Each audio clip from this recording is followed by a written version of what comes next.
Magandang gabi mga kahuwan. Narito na ang latest Pag-asa weather update today. Magandang hapon. Update na nga muna tayo sa lagay na ating panahon. Pati nga itong update kay Tropical Depression Aghon ngayong araw ng Sabado, May 25, 2024. So, ito yung update natin kanina alas 4 ng hapon. Yung kanyang lokasyon ay nasa may coastal waters ng Sibuyan Island. Nagtataglay ng lakas na hangin na 45 kilometers per hour at bugso na posible ngang umabot sa 70 kilometers per hour. Kumikilo sa direksyong west, northwest sa bilis na 20 kilometers per hour. So, ito yung mga area na previously naglandfall nga itong si Tropical Depression Aghon. So, una niyang landfall sa may Homonhon Island sa may Giwan, Eastern Samar. Then second landfall sa may Giporlo sa may Eastern Samar. Third ay sa may Basiao Island sa may Catbalogan, Samar. Fourth landfall is sa Duyong Island sa may Catbalogan, Samar. Fifth is sa may Batuan, Masbate. And yung last landfall niya is 10:40 a.m. sa may Masbate City. So, total of 6 na landfall yung nagawa netong si Aghon sa ating bansa. Then ito, yung track, posibleng maging track ni Aghon. So, nakikita natin tong area na naka-enclose. Ito yung area of probability natin.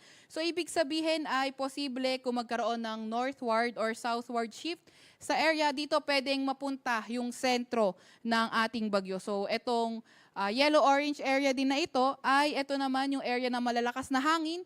39 kilometers per hour yung posibleng mga lakas ng hangin sa area na to. So, 2 p.m. tomorrow sa vicinity ng Rodriguez, Rizal.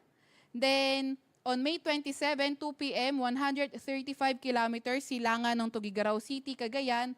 And 2 p.m., May 28, 475 kilometers northeast ng Basco, Batanes. So nakikita nga natin, patuloy na nga papalayo pagdating ng mga susunod na araw sa ating bansa, etong si Aghon. Then dahil nga din kay Aghon, may nakataas tayong tropical cyclone wind signal number 1. Ito yung pinakamataas currently na signal natin. So dito sa may eastern portion ng Quirino, eastern portion ng Nueva Vizcaya sa may Bulacan, eastern portion ng Nueva Ecija, then eastern portion ng Pampanga, dito sa may Aurora, sa may Quezon kabilang na nga ang Polillo Islands, pati dito sa Metro Manila meron tayong signal number 1. Sa may silangang bahagi ng Cavite, sa may Laguna, sa may Rizal area, sa may eastern portion ng Batangas, then sa may Marinduque, eastern portion na Occidental Mindoro, sa may Romblon, sa may Camarines Norte, Camarines Sur, sa may Catanduanes, sa may Albay, Sorsogon, signal number 1 pa nga rin tayo, sa may northern portion ng Masbate, kabilang na nga ang Burias at Ticao Island.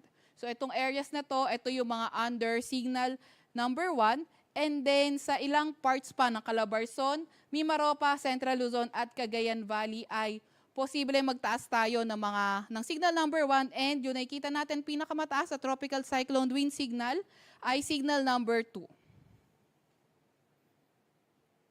So ano nga ba inaasahan natin when it comes sa mga malalakas na pag-ulan? So until tomorrow afternoon, dito 100 to 200 millimeters of rain sa may Quezon, kabilang na nga ang Polillo Islands, eastern portion ng Laguna, Rizal, Romblon, Marinduque, Camarines Norte, Camarines Sur at Catanduanes. And then 50 to 100 millimeters of rain sa may silangang bahagi na Isabela, Aurora, Metro Manila, the rest of Calabarzon sa may Oriental Mindoro, Occidental Mindoro at ang northern portion ng Western Visayas.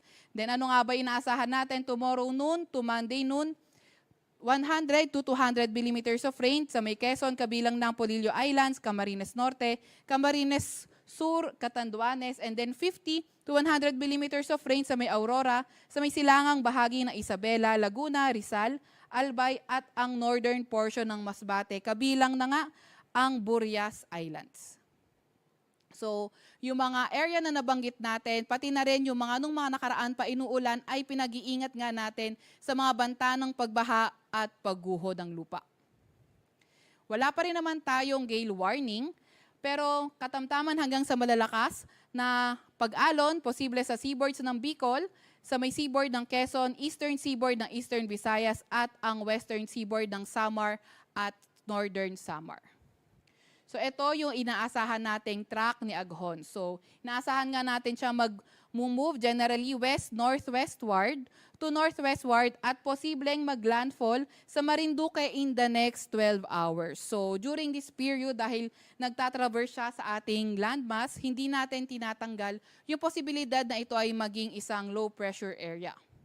Then, pag nakalabas na ito ng landmass natin at patuloy na nga siyang bumabaybay sa dagat, hindi natin tinatanggal yung possibility na ito ay lumakas and then posible nga na mag-landfall ito sa may Batangas or Quezon and traverse Calabarzon area. So, kagaya nga ng nabanggit natin kanina, hindi natin tinatanggal yung possibility na ito ay posible pang lumakas after niya mag-traverse ng kalupaan at pwedeng mag-reach ng tropical storm category by tomorrow. Then, around tomorrow afternoon or evening, pwede na nga siya mag-recurve towards northeast. And then, habang binabaybay nga ni Aghon, itong Philippine Sea, pwede itong mag-intensify pa at ma-reach nga yung typhoon category and possible lumabas ito na ating Philippine Area of Responsibility no earlier than Tuesday.